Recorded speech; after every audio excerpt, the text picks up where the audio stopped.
താരനിര ഉണ്ടെങ്കിൽ പോലും ആ ഒരു അവസരമൊന്നും ഉപയോഗിക്കാൻ പറ്റാതെ ഒരു ഡള്ളായി മാറിയ ഒരു മൂവിയാണ് ദ പെറ്റ് ഡിറ്റക്റ്റീവ് എന്ന് പറയുന്നത്. ഷറഫുദ്ദീൻ, വിജയരാഘവൻ, ശോഭി തിലകൻ, അനുപമ പരമേശ്വരൻ, മേജർ രവി, ജോമോൻ ജ്യോതിർ, ശ്യാം മോഹൻ എന്നിങ്ങനെ വലിയ താരനിരയിൽ വന്ന പടം.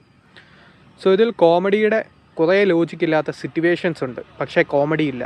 അതാണ് സിനിമയുടെ പ്രധാന പ്രശ്നം. ഒരു ഫൺ റൈഡായിട്ട് അങ്ങനെ ലോജിക്കില്ലാത്ത കോമഡി കാണിക്കുമ്പോഴത്തേക്കും നമുക്ക് ചിരി വരണം. പക്ഷേ ഇവിടെ അങ്ങനെയുള്ള ഒരു ചിരി വരുന്നില്ല എന്നുള്ളതാണ് സിനിമ നേരിടുന്ന പ്രധാന പ്രശ്നം. അതിൻ്റെ കൂടെ തന്നെ വളരെ ഡള്ളായിട്ടുള്ള ഒട്ടും വർക്കൗട്ട് ആവാത്ത കോമഡീസാണ് ട്രൈ ചെയ്തിരിക്കുന്നത് എന്നുള്ളതാണ് സിനിമയുടെ പ്രധാന പ്രശ്നം.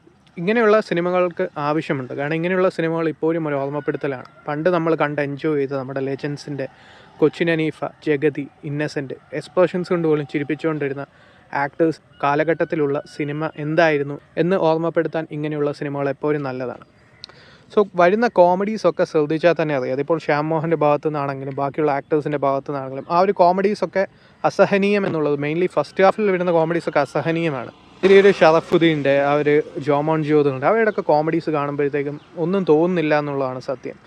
കാരണം അങ്ങനെയുള്ള ഒരു കൈൻഡ് ഓഫ് കോമഡിയാണ് കൊണ്ടുവരുന്നത്. പ്രിയദർശനൊക്കെ പണ്ട് ചെയ്ത കൈൻഡ് ഓഫ് കോമഡീസ് കൊണ്ടുവരാൻ നോക്കിയിട്ടുണ്ടെങ്കിൽ അതിൻ്റെ പകുതിയോ മുക്കാലോ പോലെ എഫക്റ്റ് തരാൻ പറ്റാത്ത രീതിയിലുള്ള കോമഡിയാണ്. അങ്ങനെ നമ്മളിപ്പോൾ വെട്ടത്തിലൊക്കെ അവസാനം വരുന്ന രീതിയിലുള്ള ആ ഒരു ക്ലൈമാക്സ് ഒക്കെ കാണുമ്പം ആ ഒരു ജഗതിയുടെ ക്യാരക്ടർ ആ ഒരു തോക്കെടുത്ത് വെടിവെക്കുമ്പോഴത്തേക്കും ഉണ്ടാകുന്ന ആ ഒരു ലാഫ്റ്റർ പോലും ഇവിടെ ഉണ്ടാക്കാൻ സാധിച്ചിട്ടില്ല. അങ്ങനെയുള്ള കുറേ സിറ്റുവേഷൻസ് ഉണ്ടാക്കാൻ ട്രൈ ചെയ്തിട്ടുണ്ട്. ആക്ടേഴ്സും അതിനുവേണ്ടി തന്നെയാണ് ട്രൈ ചെയ്യുന്നത്. അതായത് അവർ വരുന്ന വരവ് കാണുമ്പോഴേ അറിയാം ഇന്ന് ഇവരെ ചിരിപ്പിച്ചിട്ടേ കാര്യമുള്ളൂ എന്നുള്ള രീതിയിലുള്ള ഒരു ആറ്റിറ്റ്യൂഡിലാണ് എല്ലാ ആക്ടേഴ്സും ഒരുങ്ങി വന്നിരിക്കുന്നത്.